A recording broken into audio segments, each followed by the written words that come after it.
Uttar Pradesh ടൂറിസവും news 18 കേരളവും ചേർന്ന് സംഘടിപ്പിക്കുന്ന റൈസിംഗ് ട്രിവാൻഡ്രം മഹാകുംഭ് തുടരുകയാണ്. അടുത്ത ജനുവരി 13 മുതൽ പ്രയാഗ്രാജിൽ തുടക്കമാകുന്ന മഹാകുംഭമേളയുടെ പ്രചരണാർത്ഥമാണ് പരിപാടി. കുംഭമേളയുടെ ചരിത്രം, പാരമ്പര്യം, ഭാരതീയ പൈതൃകം തുടങ്ങിയ വിഷയങ്ങളിൽ പാനൽ ചർച്ചകൾ നടക്കുകയാണിപ്പോൾ. തിരുവനന്തപുരം അപ്പോളോ ഡിമോറയിൽ നടക്കുന്ന റൈസിംഗ് ട്രിവാൻഡ്രം മഹാകുംഭ് പരിപാടിയിലേക്ക് തത്സമയം. ഒരു കണക്കിന് നമുക്ക് ടൂറിസത്തിന് മുന്നോട്ട് പോകാനുള്ള ഒരു വലിയ ചവിട്ടുപടിയാണത്. അതെ. അപ്പോ ആ രീതിയിലാണ് ഇപ്പൊ കാണുന്നത്. ഒൺലി തിങ് ഈസ് അതിന്റെ പൊട്ടൻഷ്യൽ നോക്കിയാൽ ഇതിനേക്കാൾ 10 മടങ്ങാണ്.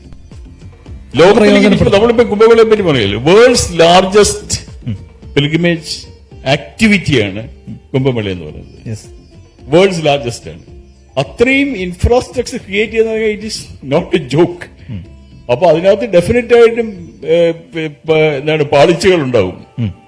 എത്ര നമ്മൾ വിചാരിച്ചാലും പാളിച്ചകളുണ്ടാവും. പക്ഷെ എന്നാലും അത്രയധികം ഹോസ്പിറ്റൽസും ഭക്ഷണശാലകളും ബാക്കിയുള്ള ടോയ്ലറ്റ്സ് ഫെസിലിറ്റീസും ബാക്കി ബാത്റൂം ഫെസിലിറ്റീസും അതുമായി ബന്ധപ്പെട്ട മറ്റു കാര്യങ്ങളും എല്ലാം ഉണ്ടാകുക എന്ന് പറയുന്നത് വലിയൊരു കാര്യം തന്നെയാണ്, അതിന് സംശയമില്ല.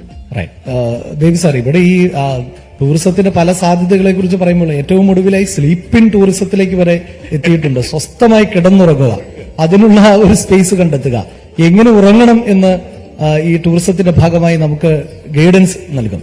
എനിക്ക് ഈ സ്ലൈഡ് ഷോയിലടക്കം ഇൻട്രസ്റ്റിംഗ് ആയി തോന്നിയത് നേരത്തെ പത്മനാഭസ്വാമി ക്ഷേത്രത്തിന്റെ ഒക്കെ കാര്യം സൂചിപ്പിച്ചത് കൊണ്ടാണ്. അപ്പോൾ വിശ്വാസികളായിട്ടുള്ള ഒരു വലിയ വിഭാഗവും നമുക്കിടയിലുണ്ട്.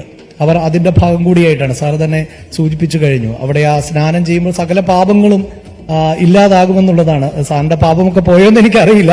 എന്തായാലും ഈ സ്നാനഘട്ടം എങ്ങനെയായിരിക്കണം, അതെ, എങ്ങനെയാണ് സ്നാനം ചെയ്യേണ്ടത്? ഇപ്പോൾ പത്മനാഭസ്വാമി ക്ഷേത്രത്തിലേക്ക് ഒരാൾ ചെല്ലുമ്പോൾ അവിടെ എങ്ങനെയാണ് തൊഴേണ്ടത്, എങ്ങനെയാണ് അതിന്റെ ആരാധനാക്രമം, ഇതൊന്നും സാധാരണക്കാരായ ആളുകൾക്ക് അറിയില്ല. അത് ഞാൻ ആവർത്തിച്ചു പറയുന്നു, ഇത് വിശ്വാസികളുടെയും അവിശ്വാസികളുടെയും രാജ്യമാണ്.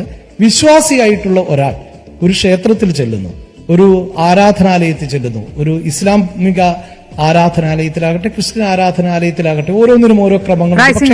മഹാകുംഭ് തുടരുകയാണ്. തത്സമയ സംരക്ഷണമാണ് കണ്ടത്. മറ്റു വാർത്തകൾക്ക് മുൻപ് ഇടവേള.